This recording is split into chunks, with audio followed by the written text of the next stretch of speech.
박형수 의원입니다. 오동훈 후보자님 공수처장 지명을 축하드립니다. 네, 감사합니다. 네, 개인적으로는 축하받을 일일 수 있겠습니다만은 이것이 과연 국민들께서도 축하를 해주실 일인지 저는 좀 의문이 듭니다. 오늘 이 청문회를 통해서 그런 국민적인 의문들에 대해서 후보자가 잘 소명을 하기를 바랍니다. 자, 지금 많은 언론 국민들께서 후보자의 지금 아빠 찬스 소위 또 남편 찬스 여기에 대해서 굉장히 큰 분노를 하고 계십니다. 자, 일단 배우자 명의로 되어 있던 땅을 딸에게 매매하는 과정에 대해서 묻겠습니다. 20년 8월에 20살이 된 딸에게 배우자 명의로 되어 있던 건물과 땅을 매도했죠. 네. 자, 그 매도 자금은 후보자가 증여를 했어요, 딸에게. 그래서 그 돈으로 산 거죠. 자, 이 거래가 이상하잖아요. 아버지가 딸한테 돈을 빌려주고 딸은 그 돈을 가지고 엄마 땅을 샀어요. 왜 이렇게 이상한 거래를 하죠? 딸한테 어머니 명의로 되어 있는 그 땅을 증여하면 되잖아요. 아버지가 증여하나 엄마가 증여하나 똑같은 거잖아요. 왜 그렇게 했죠? 먼저 딸이 부동산 취득한 것과 관련돼 가지고 국민 여러분께 좀 심려를 끼쳐드린 점에 대해서 매우 송구하게 생각합니다. 간단하게 말씀드리면 제가 한 6억 정도로 평가한 그 산성동 주택에 대해서 지금 어떤 제3자한테 매매를 했습니다. 그런데 그 가계약 상태에서 파기가 되는 좀 급박한 상태가 벌어졌고, 또 그 2020년 9월 초순에 그 관리처분 계획 인가가 나가지고 그 다음부터는 사실상 이제 매매가 불가능한 그런 상황이 있었습니다. 자, 그 그런 급박한 상황에서 네. 딸에게 매매가 이루어졌다는 점 말씀드립니다. 아니 그게 왜 급박한 상황이에요? 그건 이따가 충분히 설명을 하세요. 근데 제가 볼 때는 그게 급박한 상황이 될 수 없는 게 꼭 그걸 매매해야 되나요? 다른 사람에게 팔아야 되나요? 그대로 가지고 있으면 되잖아요. 가격도 오르고 좋은데 왜 굳이 팔아야 돼요? 다른 사람한테 팔아야 되는데 그러면 딸한테 왜 팔아요? 딴 사람한테 팔아야지. 가족한테 팔 이유가 없잖아요. 그 부분은 제가 볼 때는 납득이 잘 안 돼요. 다시 한번 그 부분에 대해서는 후보자가 곰곰이 생각을 해보고 국민들께서 납득할 수 있는 답변을 하세요. 제가 납득할 수 없는데 국민들께서 납득이 되겠습니까? 자, 저는 이렇게 한 이유가 뭐냐면은 후보자가 이렇기 때문이라고 생각해요. 그 땅을 딸에게 증여하면 땅이 지금 아까 얘기한 대로 그 가치가 6억 정도 됐다 그러잖아요. 그러니까 6억에 대한 증여세를 내야 되는 거예요. 그런데 지금 돈은 지금 딸한테 빌려준 거는 지금 3억 5천인가 빌려줬죠. 네. 네. 그럼 그 3억 5천만 증여한 것에 증여세 내면 되는 거예요. 이 증여세에서 차이가 있기 때문에 이런 방법을 써 이상한 거래를 한 거예요. 아빠 돈을 빌려가지고 엄마 땅을 사는 이상한 거래를 한 이유가 그 증여세를 절감하기 위한 것이라고 보이는데 맞습니까? 솔직히 맞으면 맞다고 인정하고 국민들께 사죄를 구하셔야 됩니다. 제가 그런 거래 형식을 택한 것은 세무사한테 그 상의를 받아가지고 지금 제가 3억 5천 증여하면서 그 증여세를 4,850만 원을 냈는데 그런 여러 가지 부담이 있는 상황에서 좀 어떤 합리적인 거래로 세무사가 그렇게 자문을 해서 거기에 따랐습니다. 합리적인 거래가 아니라 세무사가 이렇게 하면은 절세를 할 수 있다고 얘기를 했겠지요. 안 그렇습니까? 네.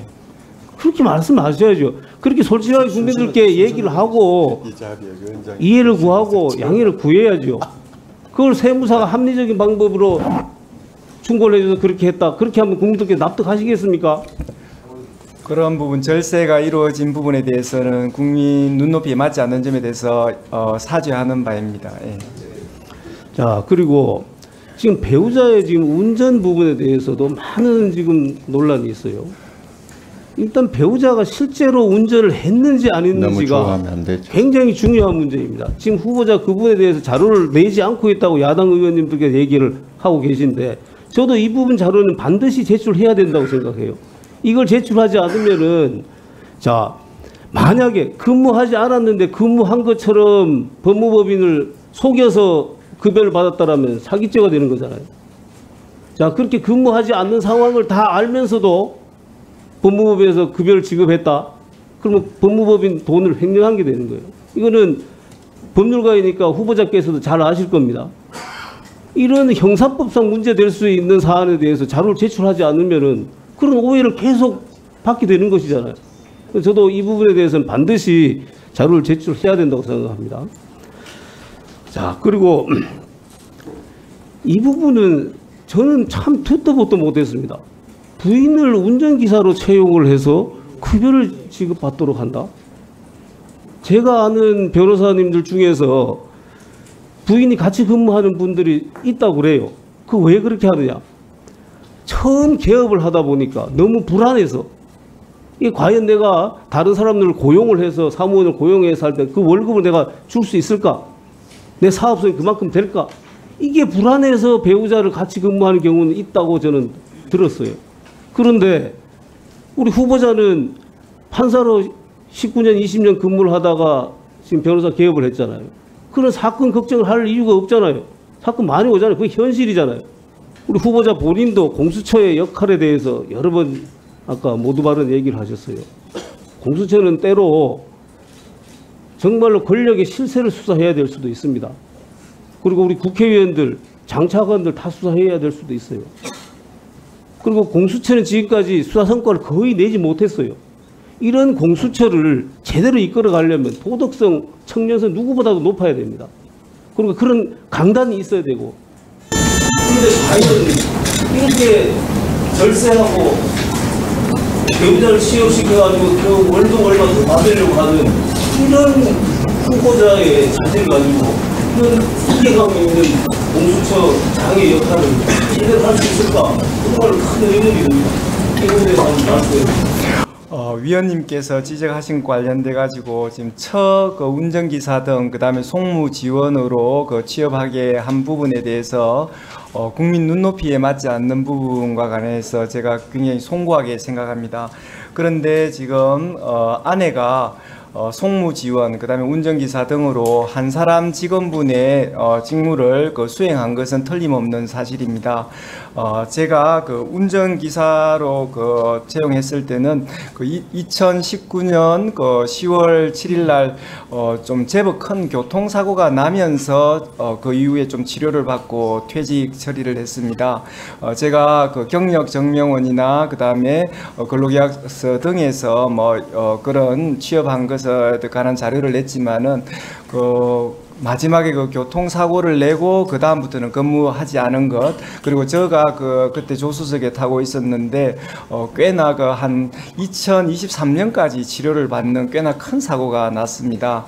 그래서 그것 때문에 퇴직 처리를 했고, 그때 수원구치소인가 그다음에 수원법원인가 가면서 사고가 났고, 그런 교통사고 자료에 관한 자료를 위원님께 꼭 드리도록 하겠습니다. 그래서 저의 처가 여러 가지 초기에 법원과 구치소를 오가면서 운전 업무가 많이 필요할 때 그런 부분을 도와줬고 한 사람분의 직원 역할을 했다는 점에 대해서는 틀림없는 사실로 말씀드립니다.